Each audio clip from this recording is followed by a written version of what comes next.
बचाओ संघर्ष समिति की तरफ से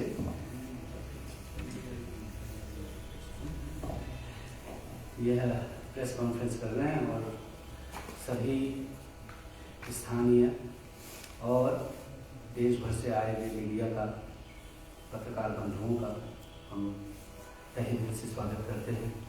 आपका धन्यवाद है, आपका आभार है कि आप हमारे इस उजड़ते बिखरते नगर को और हमारे संघर्ष को कवर करने के लिए देश के कोने कोने से यहाँ आए हैं और आपके जरिए हमारी बात, हमारी लड़ाई और हमारे नगर के लोगों का दुख दर्द, उनकी पीड़ा, उनका संघर्ष देश भर में आप पहुँचा रहे हैं।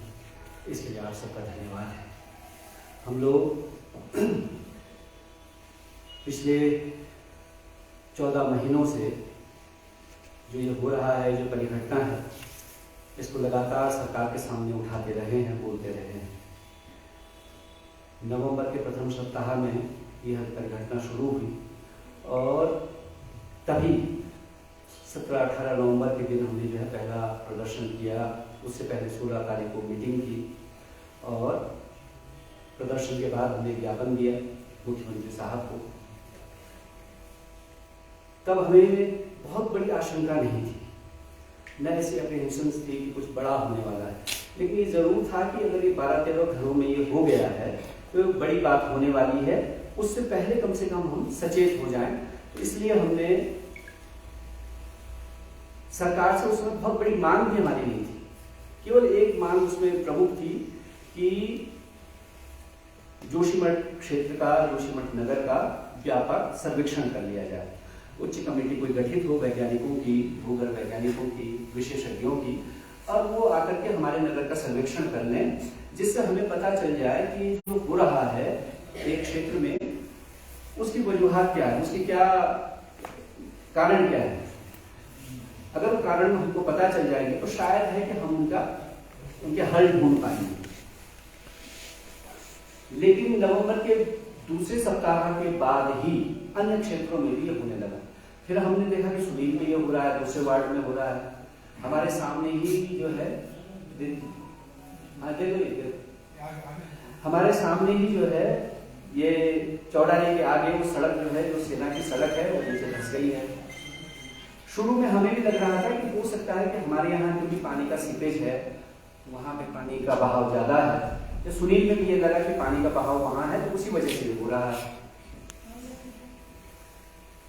नवंबर के बाद दिसंबर में कुछ और जगहों पर ही देखा जाने लगा। जनवरी फरवरी 22 आते आते जो है हमने देखा कि नीचे जो नरसिंह मंदिर में जो ये गांधीनगर, उनके नीचे का जो उधर कटिंग कॉलेज के सामने का मकान है, उस पर दरार आने लगी है और बढ़ते बढ़ते ये जो है फिनोमिना बढ़ने लगा। फिर हम ये मांग, लेकिन हम लगातार सरकार के सामने रखते रहे कि आप जो है हमारे नगर का व्यापक सर्वेक्षण करवा लें, लेकिन उसका कोई कार्यवाही नहीं हुई। बल्कि जहां तक प्रशासन की बात है, तो पहले दिन जिस दिन हमने प्रदर्शन किया, उसी दिन हमारी जो जिलाधिकारी थी, जिनके माध्यम से हम ये ज्ञापन दे रहे थे, ये मांग कर रहे थे, उन्होंने मुझे कहा पहले दिन की, अरे सतीश जी आप क्या बात करते हैं, दरार तो मेरे आवास पर भी आ गई है। तो इसका मतलब ये था कि वो जो है फिनोमिना हमको वहां जरूर व्यापक था। गांधीनगर के ऊपर जहाँ छावनी बाजार है, वहां 12-13 घरों में था, लेकिन ये इसके कुछ अंश अलग अलग जगह दिखाई देने लगे थे। उसी शाम को जिस दिन हमने प्रदर्शन किया था, 17 या 18 नवंबर को, अभी दिख जाएगा इसमें डेट, तो उसी शाम हमने कहा कि आप इन परिवारों का, जो 12-14 परिवार हैं, इनको शिफ्ट कर दीजिए, क्योंकि इन घरों की स्थिति ठीक नहीं है, रहने लायक नहीं, लिहाजा जो है इनका कोई व्यवस्था की जाए। तो हमारे साथी हैं कमल रतूड़ी जी, परिचय नहीं करा। आप डॉक्टर रवि चोपड़ा हैं और आपके बारे में बहुत ज्यादा परिचय की जरूरत नहीं है। आप जो है बहुत सारी सरकार की और सुप्रीम कोर्ट की विशेषज्ञ कमेटियों में रहे हैं। पहले 2013 की आपदा के बाद जो सरकार ने कमेटी गठित की थी कि आपदा के कारणों को तलाश करने की और उसके समाधान की, उस कमेटी के आप अध्यक्ष रहे। और उसके बाद जो है अभी जो ये ऑल वेदर रोड, 4 धाम यात्रा बन रहा था मार्ग, उसके संदर्भ में लोग सुप्रीम कोर्ट गए अपने अंदेशों को लेकर के कि यहाँ पर्यावरण का बहुत नुकसान हो रहा है, इतने सारे पेड़ उसमें काटे जा रहे हैं। इस सब को लेकर के एनजीओ के लोग जब सुप्रीम कोर्ट गए, सुप्रीम कोर्ट ने एक कमेटी गठित की, हाई पावर कमेटी, आप उसके भी चेयरमैन रहे हैं। और उसके अलावा आप जो है आपका सामाजिक और वैज्ञानिक क्षेत्र में लंबा चौड़ा काम है, देश दुनिया में लोग आपको जानते हैं। और आप कमल रतूड़ी जी हैं, आप हमारी जो संघर्ष समिति है जिसका गठन हमने 2004 में तपोवन विष्णु घाट परियोजना के खिलाफ ही संघर्ष समिति को बनाया था। आप इसके सचिव हैं, प्रवक्ता हैं। और हमारे जो नगर पालिका के अध्यक्ष हैं शैलेंद्र पवार जी, अभी कृषि क्षेत्र में थोड़ा सा गंभीर स्थिति हो गई है, उसको देखने गए हैं, वो आने वाले हैं, सिंगार में से पहुँचने वाले हैं, वो आएंगे। तो हाँ, आप सभी हिंदी जी हैं और आप जो है नगर पालिका के सभासद होने के साथ साथ परिग्राम वार्ड में हमारे संघर्ष समिति में भी हैं।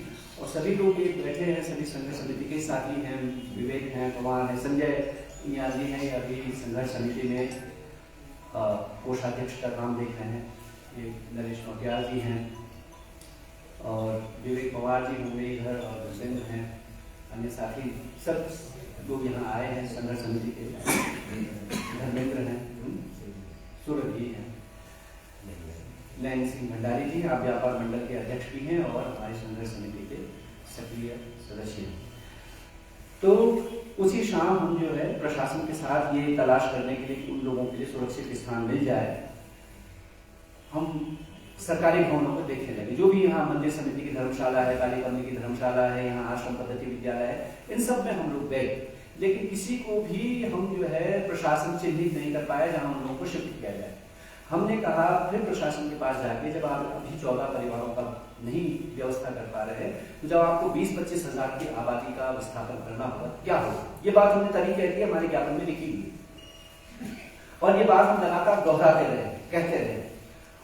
जनवरी, फरवरी, मार्च के बाद जब ये फिनोमिना बढ़ने लगा, फिर हम लोगों ने इस पर लिखना शुरू किया, बोलना शुरू किया लगातार। आप चाहें तो मेरी फेसबुक जो टाइमलाइन है उसमें केवल आपको जो है ऊपर जाकर के वो सर्च कॉलम में जाइए और भूस्खलन लिखिए, आपको उसमें कम से कम 150-200 पोस्ट मिलेगी केवल भूस्खलन को लेकर के।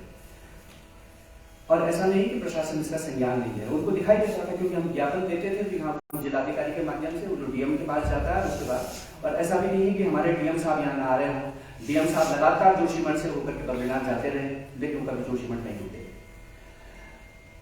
उसके बाद जब सरकार की तरफ से तो इस पर कोई सुनवाई नहीं हुई, तो हम लोगों ने आपके जरिए और कुछ अन्य भूवैज्ञानिकों को संपर्क किया, जिसमें डॉक्टर नवीन जुयाल, डॉक्टर एसपी सती, और उनसे हमने कहा कि कृपया आप आकर के हमारे इलाके में सर्वेक्षण कर दें, ताकि हमारे को ये पता चल जाए कि ये वजह क्या है, इसके हो क्यों रहा है। क्योंकि हमारी चिंता ये थी कि बढ़ने वाला है या ये यहीं तक सिमट के रह जाएगा।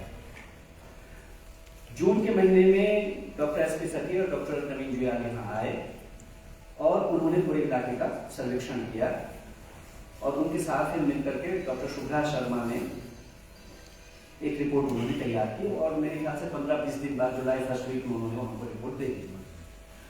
वो रिपोर्ट भी हमने पब्लिक की, पब्लिक मतलब वो सारे अखबारों में, बहुत सारे टाइम्स ऑफ इंडिया से लेकर के प्रिंट और मेरे ख्याल से वायर में और बहुत सारे मीडिया ने उसको छापा। यहाँ भी हमारे स्थानीय मीडिया ने भी, हमारे साथियों ने, जो यहाँ के लोकल हमारे पत्रकार साथी हैं, उन्होंने भी उसको प्रमुखता से उसको छापा, बयान दिया हमारा, हम उस पर बात करी। उस रिपोर्ट के आने के बाद उन्होंने 4 वजह इसकी बताई। मुख्यतया उन्होंने कहा कि एक कारण तो ये हो सकता है कि जो 7 फरवरी 2021 की आपदा है, उसने जो है एक जो पूरा लैंड मास है, जो कि कुआरी पास से लेकर के और नीचे तक अलकनंदा तक, और नीचे पाखी से लेकर के और हमारे नीति तक का जो लैंड मास पूरा है, उसको उसने जोर से धक्का मारा हो, और उसकी वजह से आपका जो पुराना लैंडस्लाइड है वो फिर से सक्रिय हो गया। दूसरी बात उन्होंने कही कि यहाँ जो डेवलपमेंट की जो गतिविधियाँ हो रही हैं, चाहे वो रोड बिल्डिंग हो, चाहे एनटीपीसी और इस तरह के प्रोजेक्ट्स हों, इन्होंने भी जो है इसको सक्रिय कर दिया। तीसरा उन्होंने जो है सीपेज और हमारे यहाँ जो सूरेज की सुविधा नहीं है, उसको भी एक कारण के तौर पर चिन्हित किया। लेकिन उन्होंने ये कहा कि इसमें जो है हमको व्यापक अध्ययन करने की ज़रूरत है, और भी तकनीकी और अन्य विभागों के जो हाइड्रोलॉजिस्ट हैं या ग्लेशियर्स के जो अध्ययनकर्ता हैं, उनको भी इसमें शामिल करके भी कमेटी बनाई जानी चाहिए, जो कि इस विषय का ठीक से अध्ययन कर सके और उसमें सुझाव दे सके कि इसको कैसे हम रोक सकते हैं। ये बात है जुलाई महीने में। अब जब ये पूरा मीडिया में सब आ गया, तो अब हमारे सामने था कि हम क्या करें। तो हमने उठाया और ये सोचा कि इसको हम सरकार को सौंप दें। तो हम लोग जो है गोपेश्वर गए और वहाँ जिलाधिकारी के माध्यम से हमने वो सर्वे रिपोर्ट मुख्यमंत्री जी को प्रेषित कर उनको सौंप दी। और उसके बाद उसी दिन हमने जो है गोपेश्वर में प्रेस कॉन्फ्रेंस की और उस रिपोर्ट का जो भी मजमून था, जो भी उसके मुख्य पॉइंट थे, मुख्य बिंदु थे, प्रेस के सामने रखे। और न सिर्फ हमने प्रेस को दिया, बल्कि उसके बाद हम जो है यहाँ के जो क्षेत्रीय विधायक है उनके पास भी हम गए। उन्होंने भी हमसे उसका हिंदी तर्जुमा मांगा कि हिंदी अनुवाद मुझे दिया जाए। तो हमने उसका हिंदी वाला भी दिया और उनसे निवेदन किया कि वो सरकार के सामने इसको रखें। उसके बाद जो है हमने आपदा प्रबंधन के सचिव को भी इस बारे में संपर्क किया कि साहब यहाँ ऐसा ऐसा हो रहा है, थोड़ा इस पर ध्यान दीजिए और ये रिपोर्ट कम से कम आप सरकार की तरफ से विशेषज्ञ कमेटी बना लें। अगस्त के महीने में जाकर के वो थोड़ा सक्रिय हुए और मेरे ख्याल से अगस्त प्रथम सप्ताह में 7 अगस्त या 6 अगस्त की वो प्रेस ब्रीफिंग है, जिसमें उन्होंने एक कमेटी गठित की, जिसमें GSI के लोगों को, वाडिया इंस्टीट्यूट के लोगों को, IIT रुड़की और वो जो बिल्डिंग रिसर्च इंस्टीट्यूट वाले हैं उनको शामिल करते हुए एक कमेटी भूगर्भ वैज्ञानिकों के, अन्य वैज्ञानिकों की बना करके जोशीमठ भेजी। 17 अगस्त को वो लोग यहाँ पहुँचे और फिर हम लोगों ने उनको असिस्ट किया, हम लोग उनके साथ गए और जहाँ जहाँ ये सब हो रहा था उनको दिखाया। इसकी अध्यक्षता कर रहे थे श्रीमान डॉक्टर पीयूष रौतेला।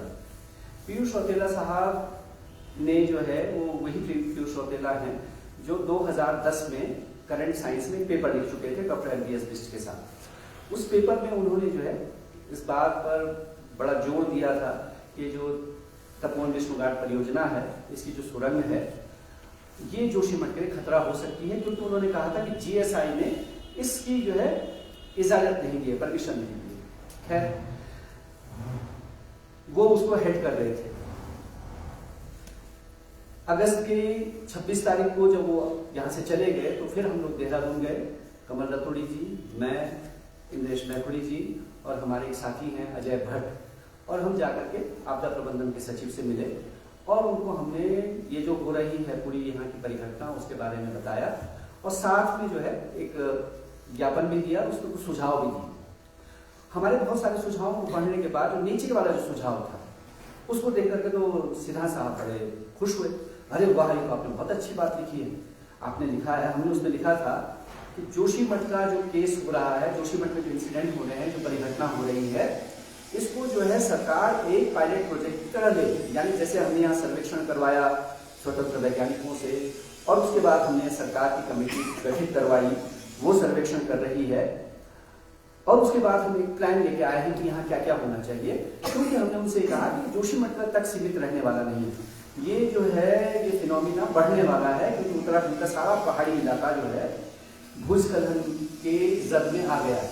एक तो 4 धाम जो मार्ग बना है, जिसको ऑल वेदर रोड कह रहे हैं, भले वो है नहीं, तो उसने लगभग जो है 140-45 नए भूस्खलन के जोन विकसित कर दिए हैं। रेलवे की परियोजना ने देवप्रयाग से लेकर के और आप आइए रुद्रप्रयाग तक, वहाँ सुरंगों का जाल बिछ गया और वहाँ उसके आसपास रहने वाले पूरे गांव जो है उससे विस्थापित होने के कगार पर आ गए। आप धारचूला चले जाइए, आप उत्तरकाशी चले जाइए, पूरा पहाड़ का इलाका जो है भूस्खलन के मलबे पर बैठा हुआ है और कुछ हम तो इसको कह रहे हैं कि एक टाइम बॉम्ब पर है जो टिक टिक टिक टिक कर रहा है, कभी भी फट सकता है। तो लिहाजा आपदाओं के लिहाज से उत्तराखंड जो है बहुत संवेदनशील है और कभी भी हम कोई आपदा आ सकती है। पहले भी भूकंप आए हैं, उत्तरकाशी का भूकंप है 91 का, 98 का भूकंप है और लगातार आपदा, अभी 2021 में तो हमारे बगल में ही आई, 2013 में आपदा आई। तो इसलिए हमने कहा कि आप जो है जोशीमठ के जो ये पूरी वो है उसको आप एक पायलट प्रोजेक्ट कर लीजिए,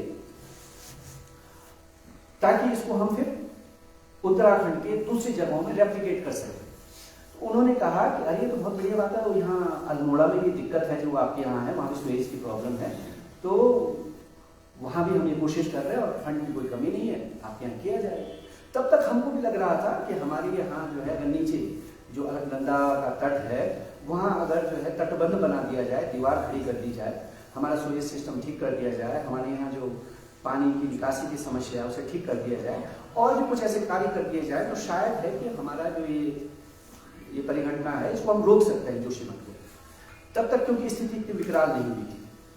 सितंबर अक्टूबर हम उनका इंतजार करते रहे, लगातार हम लिखते रहे। नवंबर आते आते जो है चीजें बदलने लगी। उसके बाद जो है सिंगधार में कुछ जगहों पर दरारें आने लगी। अक्टूबर के मिड में ये मनोहर बाग वाला इलाके में फटना लगा, वहां जो है खेत में दरार आने लगी। नवंबर आते आते जो है सबसे जो हमको सबसे ज्यादा खतरनाक लग रहा था इलाका, वो अब हमको सुरक्षित जैसा लगने लगा, क्योंकि मनोहर बाग में जहां वो ट्रॉली का स्टेशन है उसके ठीक ऊपर वहां जो है स्थिति गंभीर होने लगी। वहां खेत में दरारें आने लगी, वहां घर मकानों में दरारें आने लगी। तो ये लगा कि अब ये कुछ और चीज है। फिर हमने जो है अपने ज्ञापन में चीजों को, अपने मांग को भी बदला कि भाई ये जो है हमको बिल्कुल निश्चित हो गया कि अभी एनटीपीसी की टनल की वजह से ही हो रहा है, ये जो है सामान्य घटना नहीं है और इसके पीछे यही कारण है। क्योंकि जब जब उनके टनल में काम होता, विस्फोट होता, तब तब हमारे यहाँ जो है दरारें पड़ने लगी। दिसंबर आते आते ये समस्या जो है पिछले दिसंबर में और ज्यादा बढ़ गई, मनोहर बाग की स्थिति और ज्यादा खतरनाक हो गई। अब हमने जो है लगातार हम यहाँ बैठकें कर रहे थे, हमने लगातार ज्ञापन दिया, मीटिंग्स की, सरकार को लगातार चेतावनियां देते रहे और जब इनका असर नहीं हुआ तो फिर हमको जो है बड़ा निर्णय लेना पड़ा। और क्योंकि स्थिति बहुत ज्यादा गंभीर होने लगी थी मनोहर बाग वाले इलाके में और सिंगधार में, तो 24 दिसंबर को हमने तय किया कि हम एक बड़ा विशाल प्रदर्शन करेंगे। और आपको आश्चर्य हुआ जान करके कि जोशीमठ की कुल आबादी 20 से 25 हजार के बीच में है और 2500 से ज्यादा लोग उस दिन सड़क पर आ गए, यानी कि 10% से भी ज्यादा लोग सड़क पर थे। तो इससे उस स्थिति की गंभीरता का पता चलता है, यानी लोग कितने ज्यादा परेशान थे इस पूरी चीज से, कितने ज्यादा उनके भीतर भय था। तो सब लोग जो है एक कॉल पर और सड़क पर पहुंच गए, 2500 से ज्यादा लोग। ये हमारा अनुमान है 2500 से 3000 और आईबी और ये LIU का अनुमान था 1700-1800 लोग उस दिन सड़क पर थे। अब हमको लगा कि अब सरकार चेक जाएगी, 14 महीने से हम बोल रहे हैं और इतने सारे ज्ञापन हमने दे दिए और इतना बड़ा प्रदर्शन हो गया, अब तो शायद है कि सरकार जो है इसको लेकर के गंभीर हो जाएगी। तो हमने जो है ये अपनी कमेटी की मीटिंग की और ये तय किया कि हम क्यों ना मुख्यमंत्री जी से मिल लें और उनको बताएंगे अब तो स्थिति गंभीर होगी, अब आपको एक्शन लेना चाहिए। तो हम जो है 31 तारीख को यहाँ से गए, पहले हमने मीटिंग की अपनी और उसके बाद 31 तारीख को एक प्रतिनिधिमंडल बनाया और हम लोग मुख्यमंत्री जी के पास चले गए। 1 तारीख नए वर्ष के पहले दिन 2023 1 जनवरी हम मुख्यमंत्री जी के पास गए और वहाँ उनका जो है उस दिन बहुत सारे मुलाकाती थे और शुभकामना देने वालों की बड़ी लाइन थी, उसी में हमको भी बैठा दिया। मुख्यमंत्री जी आए, हमारे साथ हमारे क्षेत्र के विधायक थे, हमारे नगर पालिका के अध्यक्ष थे, तो हमारी समिति के अध्यक्ष भी हैं, भाजपा के भी प्रतिनिधि उसमें थे, लक्ष्मण रावत जो फरकिया जिनको कहते हैं वो साथ में थे, अमित सती थे, महावीर बिष्ट थे। तो मुख्यमंत्री जी से जैसे ही विधायक साहब ने उनको कागज दिया हमारा ज्ञापन वाला और मुझे मेरी तरफ इशारा किया कि अब्दुल सती हैं तो उनकी क्योरिया चाहिए और फिर मैंने बताना शुरू किया कि ये स्थिति है और मैंने फाइनली जो वर्ड किया जहां उन्होंने मुझे रोक दिया, मैंने कहा कि 150 घर मुख्यमंत्री साहब ऐसे हैं जिनको तत्काल शिफ्ट किया जाना है, स्थिति बहुत गंभीर हो चुकी है और जोशीमठ बहुत खतरनाक स्थिति में है। तो जहां मैंने 150 घर बोला वहां उन्होंने मुझे रोका और कहा कि ठीक है CS से इस पर वार्ता करते हैं। तो हमको लगा कि CS से वार्ता करते हैं इसका मतलब चीफ सेक्रेटरी के साथ हम भी बैठेंगे, तो हम खड़े रहे। लेकिन जब वो अपने मुलाकातियों में व्यस्त हो गए, हमारे विधायक साहब ने कहा भी कि देखिए जो बीजेपी के लोग आए ये भी हमारे साथ ही, तब भी उन्होंने उसको कोई बहुत तवज्जो नहीं दी। तो फिर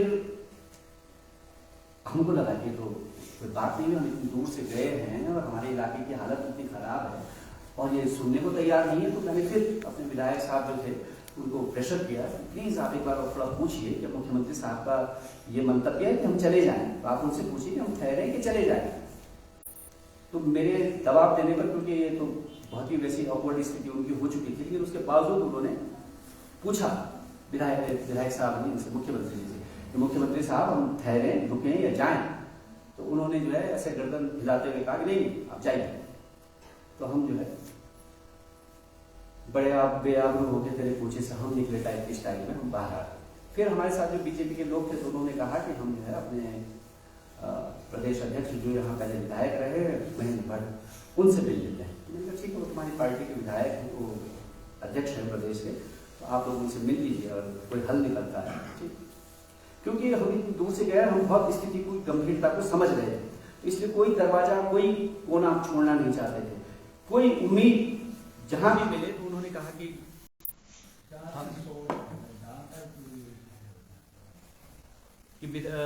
महेंद्र भट्ट साहब जो है मुख्यमंत्री से मिलना चाहते हैं, तो लिहाजा जो है आप भी वहाँ चलें, उनसे बात करें। हमने कहा आप चले जाइए। रात को जो है 7 बजे शाम को महेंद्र भट्ट जी के यहाँ से हमारे साथियों ने फ़ोन किया कि आप आकर के इनको समझा दीजिए, इनके मुख्यमंत्री से मुलाकात है 10 बजे रात को।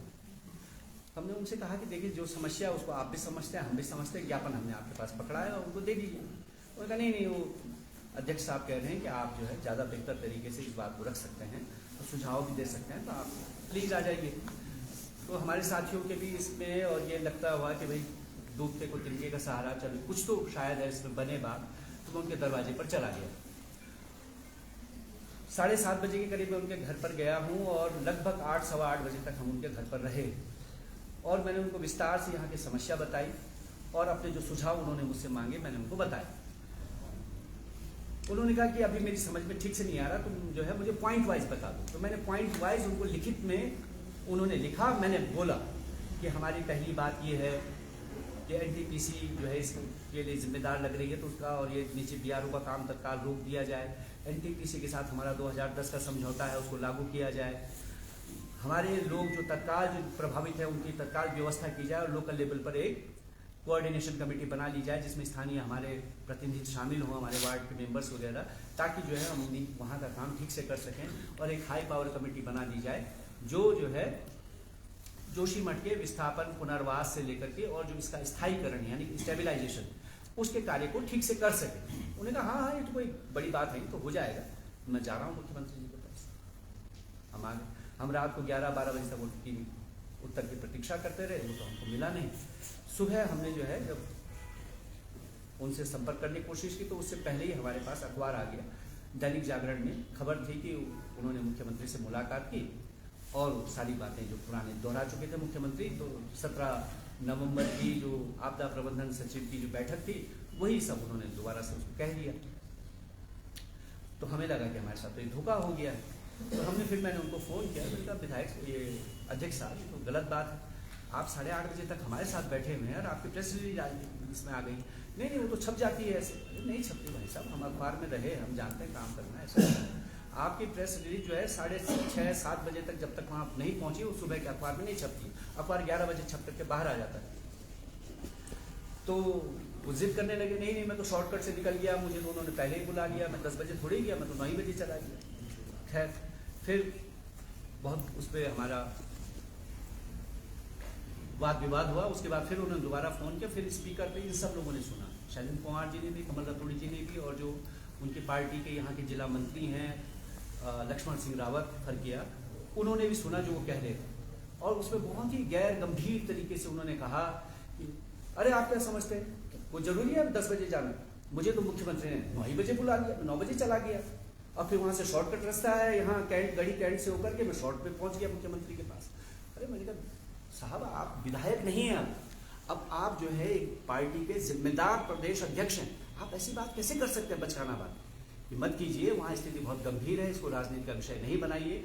आपकी जो राजनीतिक प्रतिद्वंद्विता है इनके साथ में, अगर हमने तो आपको भी आमंत्रण किया था, मैंने उनको यहाँ से जोशीमठ से फ़ोन किया था कि हम आपके नेतृत्व में भी चलने को तैयार हैं, आप चलिए हमारे साथ, मुख्यमंत्री से समय ले लीजिए। लेकिन वो भी नहीं हुआ। तो फिर हमको जो है ये तो फिर अब बर्दाश्त से बाहर हो गया और ये तो हम फिर जोशीमठ आए और हमने एक बड़ी बैठक यहाँ की। और उसके बाद 4 तारीख को 3 तारीख को हमारी मीटिंग हुई और 4 तारीख जनवरी जोशीमठ की जनता केवल एक कॉल पर, हमने 2:30-3 बजे शायद हमें बोला और 5:30 बजे 1,500 से ज़्यादा लोगों ने जोशीमठ में मशाल जुलूस निकाला, जो टीवी मीडिया में सब दिखाई दिया। उसके बाद दूसरे दिन जोशीमठ की जनता ने राष्ट्रीय राजमार्ग को जाम किया और तब जाकर के सरकार थोड़ा चेती और फिर हमारा एक समझौता हुआ जाम खुलवाने के लिए, जिसमें एनटीपीसी के काम को बंद करना, नीचे बीआरओ के काम को बंद करना, और लोगों के राहत पुनर्वास का जो तत्कालिक यहाँ का कार्य है उसको तत्काल चालू करना, लोगों को शिफ्ट करना और लंबे समय के लिए जो है जल्दी से जल्दी लोगों के लिए प्रीफैब हट बनाना ताकि लोगों को वहाँ शिफ्ट किया जा सके। ये सब चीज़ें उसमें कही गई। भले ही हम देख रहे हैं कि एनटीपीसी का काम तो बंद नहीं हुआ है और जब जब उनका काम हो रहा है तब तब हमारे यहाँ दरारें बढ़ रही हैं। आज भी जो है सिंहधार में बड़ी दरारें वहाँ पैदा हो गई हैं और लोग बहुत गंभीर खतरे में रह रहे हैं। तो ये मैंने एक टाइम लाइन बताई, लेकिन इस टाइम लाइन के पीछे अगर हम जाएंगे एनटीपीसी वाले काम पे, जिसको लेकर के अभी चोपड़ा साहब डिटेल में रखेंगे। हमारे पास एक ये कागज हमको मिला है, ये पेपर, और ये जो पेपर है ये एलएनटी कंपनी थी जो एनटीपीसी का काम कर रही थी। एनटीपीसी के लिए वो जो है जहाँ टीबीएम वाली जो साइट है जो आपको दिखाई गई कि सूखी है, जिसमें कोई पानी नहीं दिखाई दे रहा है, सेलन साइड, तो टीबीएम मशीन उनकी थी, वो लेकर के आए थे सेलन साइट पे जहाँ पावर हाउस साइट है, वहाँ जो है एलएनटी काम कर रही थी। एलएनटी 2006-07 से लेकर के और 10-11-12 तक वहाँ काम करती रही, 14 तक। और उसके बाद जो है एलएनटी उस काम को छोड़ करके चली गई। वो क्यों छोड़ करके गई उसका उन्होंने इसमें वर्णन किया है कि उनको काम छोड़ने के लिए क्यों मजबूर होना पड़ा। और ये डॉक्यूमेंट बताता है कि उनको काम छोड़ने के लिए जो मजबूर किया गया वही कारण जो है आज के दिन पर जोशीमठ के भूस्खलन, जोशीमठ के तबाही, जोशीमठ के बर्बादी का कारण बन गया है। और ये बात हम आज नहीं कह रहे हैं, 2003 से हम इस बात को कह रहे हैं। ये चिट्ठी है हमारे पास, 2003 में हमने राष्ट्रपति को पत्र लिखा और उसी समय हमारी एप्रीहेंशन थी कि ये जोशीमठ में ये होने वाला है। 2004 में हमने जोशीमठ बचाओ संघर्ष समिति बनाई और उसके बाद से लगातार ये एनटीपीसी की परियोजना के खिलाफ हम बोलते रहे, तब भी बोले, आज भी बोले। 2009 में इनकी जिस दिन सुरंग पंक्चर हो गई, उसमें बोल्डर गिर गया टीबीएम मशीन में, टीबीएम मशीन फंस गई, वहां से 700 लीटर पानी पर सेकंड निकलने लगा। फिर जोशीमठ में एक बड़ा आंदोलन हुआ। उस आंदोलन की प्रमुख मांग थी, क्योंकि हमारा जो ये पूरा इलाका है, ये हमने पहले अपने ज्ञापन में लिख दिया था राष्ट्रपति साहब को कि हम लोग जो अलकनंदा के बाएं तट पर बसे हुए लोग हैं, ढलान पर, हमारा सारे पानी के स्रोत यहाँ है। यहाँ 10-11 गदेरे हमारे बहते हैं। यहाँ ऊपर जो है हमारा सुनील कुंड है, छतरा कुंड है, ये सारा पानी जो है अगर आप सुरंग नीचे बनाएंगे तो हमारे सारे स्रोत सूख जाएंगे। ये सारी हमारी आशंकाएं हमने उस समय व्यक्त की थी। 2009-10 में जब ये हो गया, 24 दिसंबर 2009 को उनकी सुरंग फट गई और उसमें से पानी निकलने लगा, तब जो है उस आंदोलन की हमने प्रमुख मांग रखी, क्योंकि जो है एनटीपीसी की सुरंग के कारण हमारे जल स्रोत सूख गए हैं। लिहाजा एनटीपीसी जोशीमठ के लोगों के लिए दीर्घकालिक पेयजल की व्यवस्था करे, पेयजल योजना की व्यवस्था करे। दूसरी मांग उसमें हमने कही थी कि क्योंकि एनटीपीसी के परियोजना से, इनकी सुरंग से हमारे घर मकानों में दरारें आने की संभावना है, कुछ जगहों पर आ चुकी हैं, लिहाजा जो है एनटीपीसी हमारे घर मकानों के बीमा करे। उसमें तीसरी बात हमने कही थी कि एक हाई पावर कमेटी बनाई जाए, गठित की जाए और वो इस परियोजना की पुनर्समीक्षा करे। तो इस तरह से उन सवालों पर ये बड़ा आंदोलन हुआ और 3 महीने के आंदोलन के बाद उसमें बीच में जिस दिन हमारा उनसे समझौता हुआ उससे 15 दिन पहले कमल रतूड़ी जी को, मुझको और हमारे साथी थे उस आंदोलन के, प्रकाश नेगी, तो उनको जो है यहाँ के तहसीलदार ने बुलाया और उनका एक अफसर था एनटीपीसी का, पांडा क्या नाम था उसका, है ना, और वो जो है उनका जो ये क्या देखते हैं ह्यूमन रिसोर्स HR, उन लोगों ने 3 लोग थे एनटीपीसी के जो अपने साथ में अटैची लेकर के आए थे और तहसील में बैठे थे। हमारे तहसीलदार उसके गवाह हैं, भंडारी जी उस समय तहसीलदार थे, और उन्होंने हमसे कहा कि आप अपना आंदोलन वापस ले लीजिए और हम आपकी व्यवस्था कर देते हैं। हमने कहा क्या व्यवस्था करते हैं, तो उस समय उन्होंने हमारी बोली लगाई थी 60 लाख से शुरू हुआ था और उन्होंने कहा था 60 लाख तो कोई बात नहीं, फिर आप ठेका वेका भी कर लेना, कुछ और भी कर लेना। उससे पहले भी बहुत सारे प्रलोभन, तुम्हारा घर हम किराए पे ले लेंगे, ये सब भी हुआ, लेकिन वो चला नहीं मामला। तो उस दिन भी मैंने ये जो हमारे तहसीलदार थे भंडारी, जिनके सामने ये बात हो रही थी, मैंने उस दिन भी भंडारी जी को कहा था कि देखिए तहसीलदार साहब, ये आपके सामने हमको रिश्वत देने की बात कर रहे हैं, मुकदमा अगर इन पर होगा तो आप पर भी होगा, आप भी फंस जाओगे, नौकरी हो गई। और उसके बाद हमारा समझौता हुआ है, उस समझौते की कॉपी ये है, जो कि उस समय के ऊर्जा मंत्री तत्कालीन सुशील कुमार शिंदे साहब की मध्यस्थता में, जो आज के दिन पे आपदा प्रबंधन के सचिव हैं, वो उस समय जो है यहाँ के CDO हुआ करते थे और वो इस समझौते में मध्यस्थ की भूमिका में थे। जिलाधिकारी का इसमें नाम है और उस समझौते के तहत हमको 16 करोड़ रुपए की पेयजल योजना मिली जोशीमठ को। उसी समझौते में हमारे घर मकानों का बीमा होना था, जो आज तक नहीं हुआ। अगर वो हो गया होता तो हम लोगों को आज के दिन पे इस तरह से धरने पर नहीं बैठना होता। हमारे मकान में दरार आती, हम अपने बीमे की रकम लेते और चले जाते, जो भी होता। उस समय जो है वो जो हाई पावर कमेटी है बनी, हमने उसमें चंडी प्रसाद भज्जी का नाम लिया, जीएसआई के लोग उसमें, एक बोगरा जी थे और अन्य लोग उसमें थे, लेकिन उसकी दूसरी बैठक कभी हुई नहीं और इसलिए जो है ये समझौता हमारा जो है लागू नहीं हो पाया और आज जो है उसका परिणाम है। तो समझौते का तात्पर्य यह है कि अगर एनटीपीसी ने हमसे ये समझौता किया तो इससे ये साबित होता है कि एनटीपीसी इस बात को मान रही थी कि उनकी परियोजना से, उनकी सुरंग से हमारा नुकसान होने वाला है और ये इस समझौते का हुआ है। उसके अलावा एक और तथ्य रखने के बाद मैं जो हूँ, ये चोपड़ा साहब जो है ये जो पेपर है इस पर अपनी बात कहेंगे। एक और तथ्य जो है, जब हमारा समझौता हुआ उससे पहले आया, जो कि मैंने एलएनटी वालों को भी बताया, ये जो इनकी डीपीआर थी एनटीपीसी की, अभी भी है, ठीक है, वो अभी भी डीपीआर है। उस डीपीआर में एक जगह लिखा था, भले उनकी जो ईआईए थी वो भी हमने पढ़ी, बहुत सारे उसमें कमजोरियां थी, हमने वो सारे सवाल उठाए और 2005 में जिस दिन इनका जो है इस परियोजना का जन सुनवाई 13 अगस्त 2005 तहसील जोशीमठ, वहां इनकी परियोजना की जन सुनवाई हुई।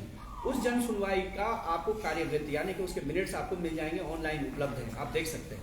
उस कार्यवृत्ति में लिखा हुआ है कि पहला सवाल अतुल सती ने ये पूछा, मैं खड़ा हुआ और मैंने ये पूछा कि क्या एनटीपीसी के पास फ्लो ऑफ द वाटर, इसका कोई आंकड़ा है कि इस नदी में जो धौली गंगा है इसमें कितना पानी बहता है। एनटीपीसी के लोगों ने जवाब दिया कि नहीं है। दूसरा सवाल अतुल सती ने पूछा कि क्या एनटीपीसी के पास 50 साल या 100 साल का बारिश का आंकड़ा है। एनटीपीसी के लोगों ने कहा कि नहीं है। फिर मैंने उनसे कहा कि फिर ये ताश का महल आप खड़ा क्यों कर रहे हैं, जब आपके पास पानी का आंकड़ा नहीं है, बारिश का आंकड़ा नहीं है, आपको ये पता नहीं कि पानी कितना है, तो बिजली कैसे बनाओगे, कितनी बिजली बनाओगे, इसका अनुमान तुमने कैसे लगाया। उनका उनके पास कोई जवाब नहीं था। राष्ट्रपति साहब को भी जो हमने 2003 में चिट्ठी लिखी है, जो पत्र भेजा है, उसका भी 11 सवालों का आज तक कोई जवाब नहीं है। उसके बाद वहां जो है जन सुनवाई में बहुत सारे लोगों ने सवाल पूछे, उसका कोई जवाब नहीं मिला, लोगों ने उस जन सुनवाई का विरोध किया। तो ये हम स्टैब्लिश करना चाह रहे हैं आपके सामने कि आज के दिन पे जो हो रहा है उसकी कहानी 2003 में लिख दी गई, वेबक्रॉस ने जब सर्वे किया। वेबक्रॉस जो कंपनी, उसके बारे में आप बात करेंगे और बाकी जो ये हमारा जो एलएनटी का जो कागज है उसके बारे में आप ब्रीफली। धन्यवाद। नहीं, इनको वो कह तो रहे बंद हैं। है। हाँ। वो नहीं काम कर रहा है। ये वाले की दर्द कर दीजिए। धीरे धीरे मेरी आवाज ऊंची होती जाएगी। ये जो पेपर है ये बहुत महत्वपूर्ण पेपर है। कई बार ये सवाल उठा है कि आज जो हादसा हो रहा है उसमें एनटीपीसी परियोजना की क्या भूमिका है, उसका उत्तर इसमें है। तो इस पेपर को अगर आप समझें, उसमें 3 घटनाओं का वर्णन किया है जब TBM tunnel boring machine tunnel के अंदर फंसी थी। पहली घटना जैसे इन्होंने बताया 24 दिसंबर 2009, और उसके बाद यहाँ पर वैज्ञानिकों ने नापा कि ये 3 किलोमीटर अंदर सेलंग से टनल गई थी और उसके बाद 700 लीटर प्रति सेकंड पानी का बहाव निकला है। दूसरी घटना फरवरी 2012 और तीसरी घटना अक्टूबर 2012। ये मुझे लगता है पेपर के अनुसार कि ये तपोवन की साइड से टनल आई, मशीन आई है, लगभग 5.8 से लेके 5.9 किलोमीटर। अब वो क्लियर नहीं है। सेलंग ये से। पेपर सेलंग से clear गई है मशीन। चलिए सेलंग से गई हो, वहां से उन्होंने उसके विस्फोट के जरिए टनल बनाई। अच्छा, ये लिखते हैं,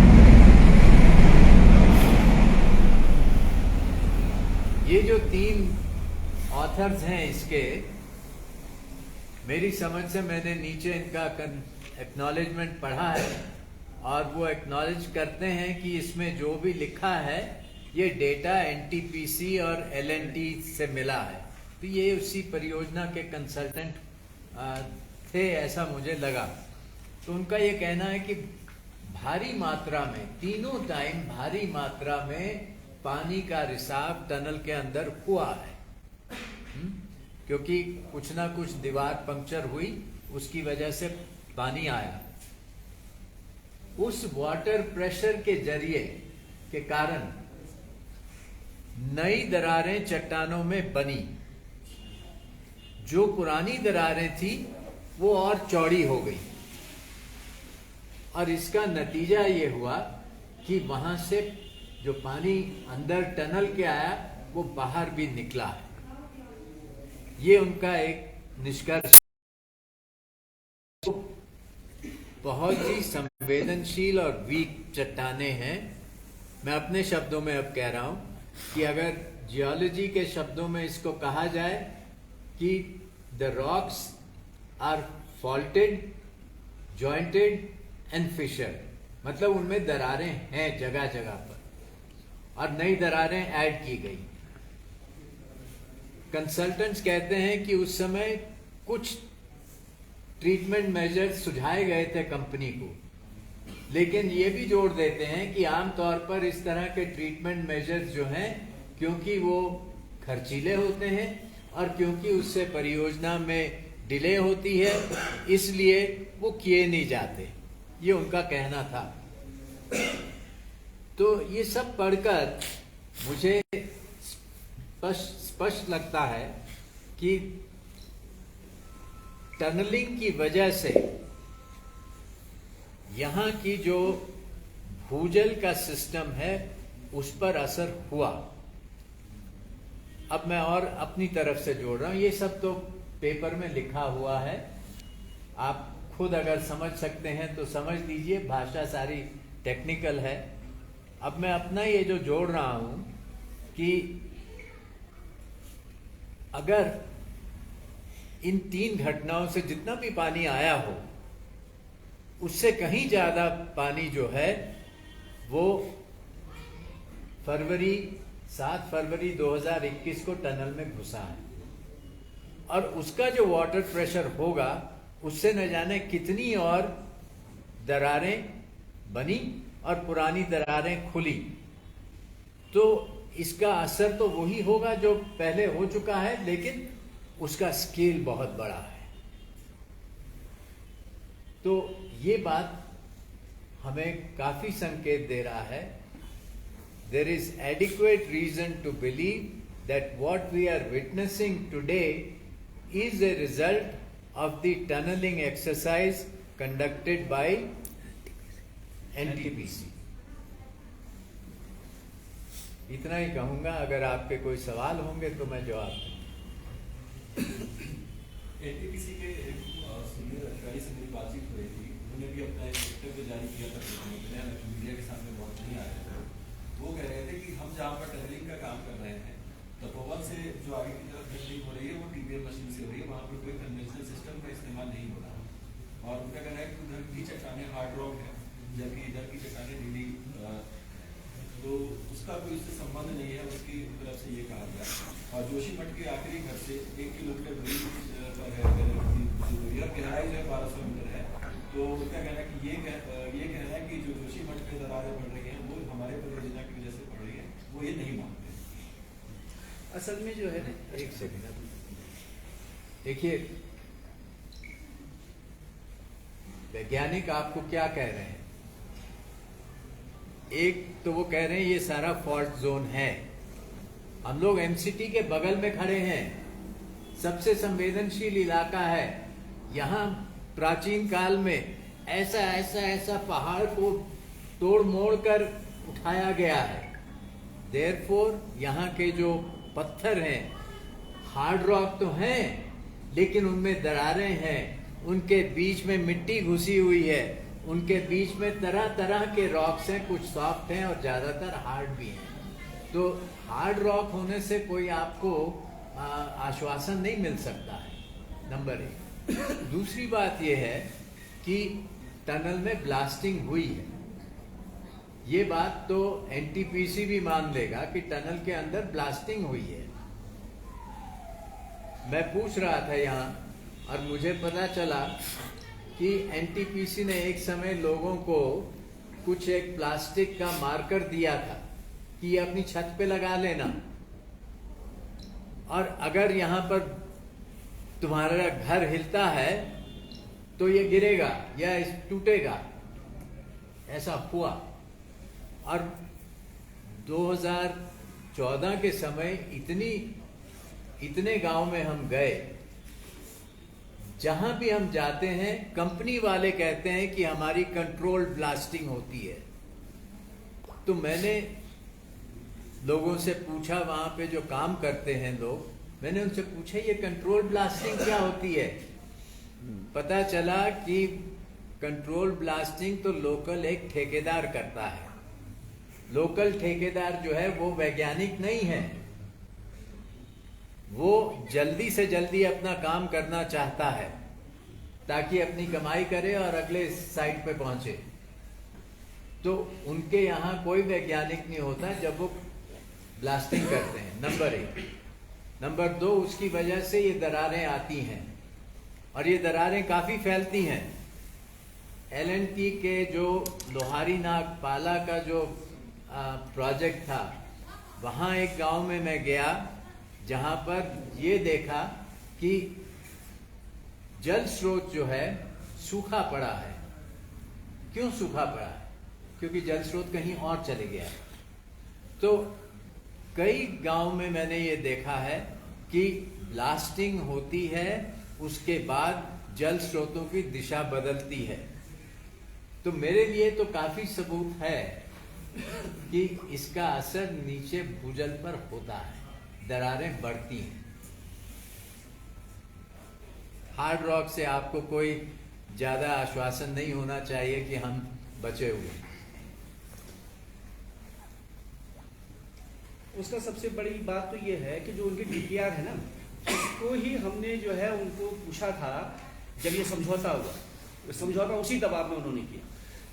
उस DPR में एक जगह लिखा हुआ है कि हमने GSI से पूछा कि ये टनल हम यहाँ बना रहे हैं, उनसे सलाह ली।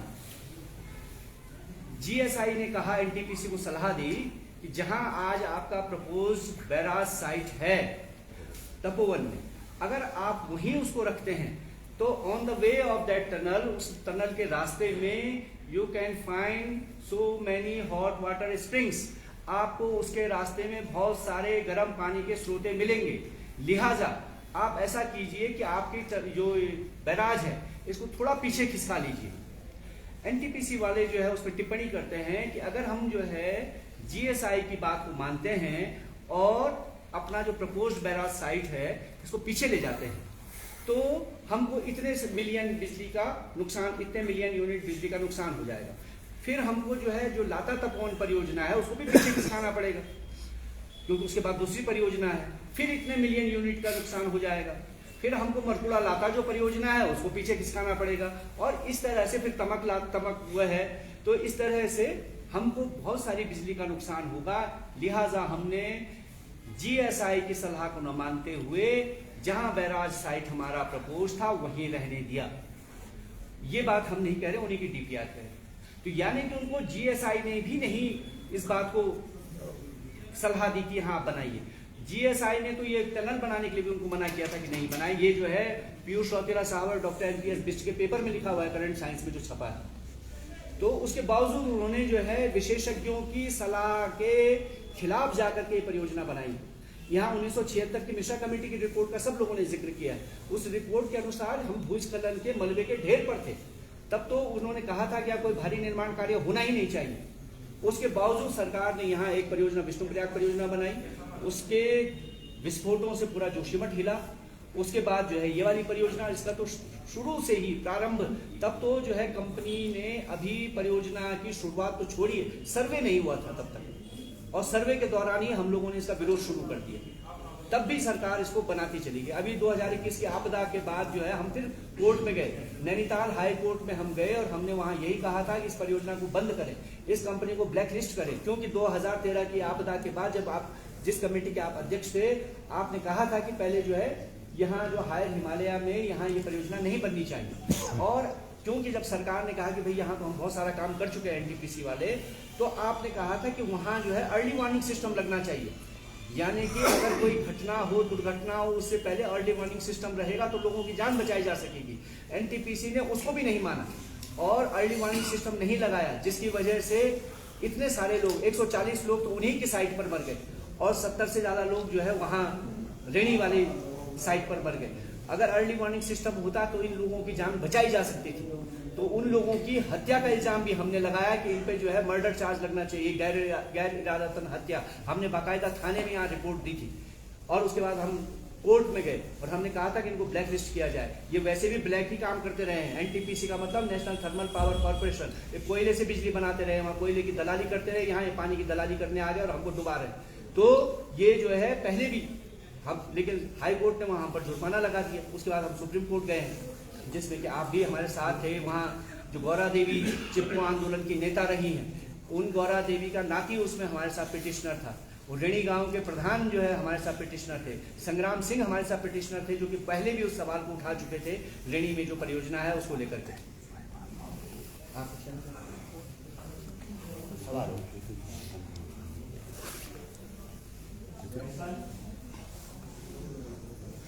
मेरा वही फोन है।